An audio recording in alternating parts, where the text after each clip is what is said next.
Anyways, we're just going to hit you with a few plants, kind of an abbreviated version to get you back out and get you doing some other stuff. So we'll just hit you with some items we'd like to talk about coming up for some interest. Azalea Karen. We still have 3 gallons available. And there you can see there, that's a today picture in the middle. We got really good sizing on these. They look great. They've come through winter just excellent. Very, in general, we're really seeing really nice quality coming out of winter. Not really seeing some of the more, sometimes you get a little bit of tip dieback, things like that, especially any plants that might have tried to grow a little late in the season that we've had in the past couple of years with that much later spring or fall and then a tougher winter. So if there's a bright side to all this, that would be it.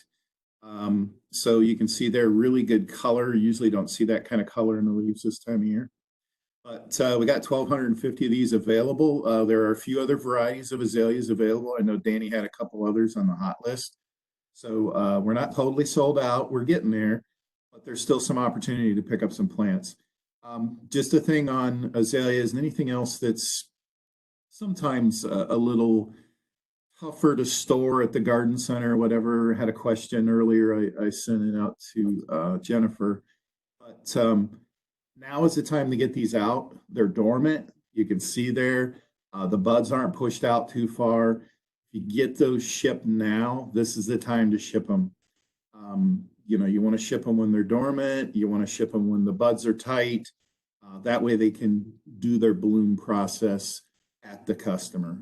As soon as they start cracking color, showing color, it's just a little rougher on the plant to ship it during that time. It's not impossible to ship, but I would just encourage people to take these type of plants now. All right, next is white lights, completely different animal. This is a deciduous azalea.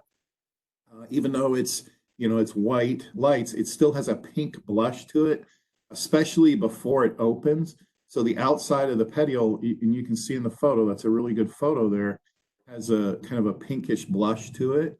So it'll start out pink and then it turns pure white. So that's kind of interesting. Talk about that.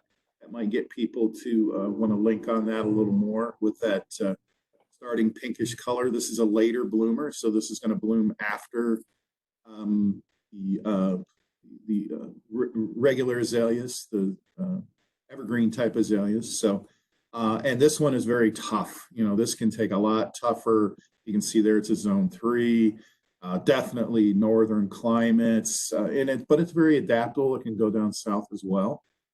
All the X-berries are in that category. So, but we have 400 of these available. Okay, next is Pusa chinensis.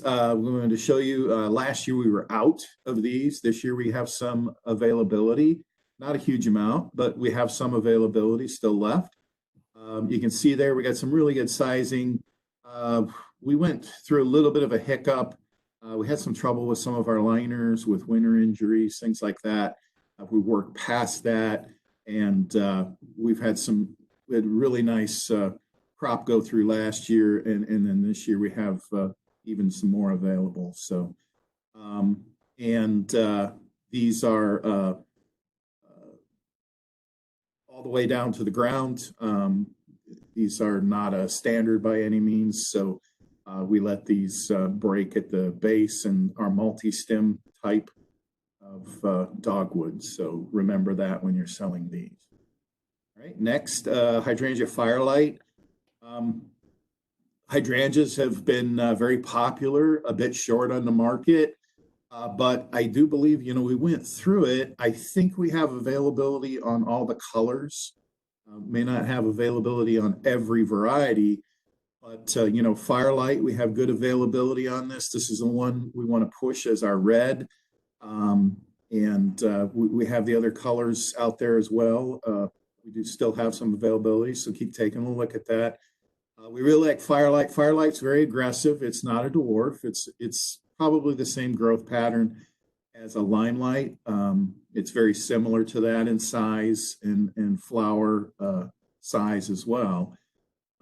But you get this just bright red. That picture there is what you get. That's not a doctored picture. Great color on it. Remember, these paniculata hydrangeas are definitely later bloomers. This is not something, if somebody was looking for something for May for bloom, you would go with. This is a summer type blooming hydrangea. So take a look at that. 550 available. Pyrrhus. Pyrrhus are really cooking. You can see there, they're opening up. They look fantastic. I know Danny had them on his doc video. Get them in the doc video. They look great. We still have availability on these. All the Pyrrhus look great. This just is Katsura in particular, but the other ones came through winter. Really nice. You know, in the past, we've had a little bit of issue with it. I think we've worked through that. We've had to watch how we store them. The biggest thing is winter water. It really comes down to winter watering on this plant, keeping it hydrated because it really never shuts down. Even in the landscape, it stays a bit active. So, but that's really something great to land over the next couple weeks to get people excited about spring. So take advantage of those. And next is Thuja Green Giant. I think that's our last one. 15 gallons, you know, same story with some of these other ones we talked about today. We've been out of these in the past at this time of year.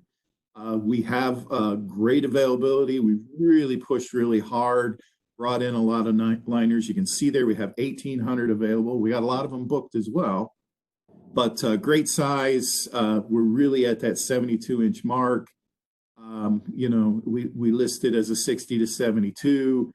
I would not call it a solid 72. That would not be fair to our customers, but we're definitely right solid in that range. And I've seen a lot of these pull and go out the door. It's just such an impact plant. They're cookie cutter. They're matched perfect. The guys spent a lot of time matching them, and so when you see them go down the road on wagons, you just got to think the customer is going to be excited just because of the quality. So anyways, that's what I got. We're still rocking and rolling. We're pushing real hard on digging. You know, we're just going to go full out on that. We're always a little nervous when we get warmer temperatures. How long will the digging season last? So, you know, I just encourage everybody, if you get a little pushback, the season lasts what the season lasts. So if you want it, there's a finite amount of time where we'll be able to dig, but we're doing well. I think we're a little ahead, if anything, but we need to be with the way the weather is. So.